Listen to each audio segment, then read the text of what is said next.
In this section, let's learn about Kubernetes jobs and cron jobs. So what I want to do first is demonstrate this. So inside of my YAMLs folder in here, I'm going to go ahead and create a new file, and I'm going to call it job dot and then YAML. Now here, I'm going to create a deployment, and I'm going to call it my, or actually let's just call it job in here. And for the namespace, I'm going to leave everything as the default there. And for the image, I'm going to say busy and then box. And here we don't need the ports. And now let's just save this and let's run it. So within my terminal, I'm going to say kubectl apply -f and then job.yaml. Now, what I want you to see is you can see that deployment apps job created. Now, if I say get pods in here -w, have a look. So in here we have crash loop backoff.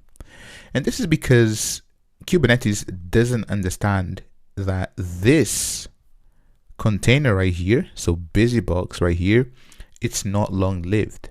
So you've seen, for example, with our front end, so this is a web server.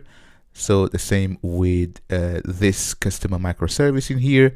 So this is a node server. So this is actually a process which is hanging and listening for requests. Whereas our job in here, right here, it basically just come up and then did nothing. So you can see that basically we have the job is in crash loop backoff, and then it goes to complete, and then it goes again to crash loop backoff, complete, and it's going to keep on basically carry on forever. And eventually Kubernetes will exponentially back off. So each time is going to increase the time that it will, try and restart the container itself. And there you go. So you can see that now 4 restarts. So there are times where we actually just need execute tasks, for example, maybe once or twice, or maybe every 5 minutes, every 10 minutes, so on and so forth. And this is what jobs allows us to do.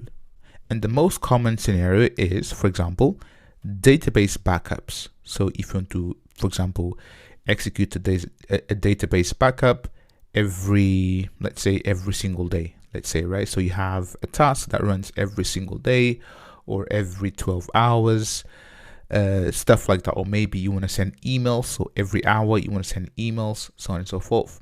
So this is when you can use cron jobs. So I'm gonna teach you cron jobs in a second, but basically you have jobs and cron jobs. And the difference is that a job executes only once and a cron job executes multiple times depending on your cron expression.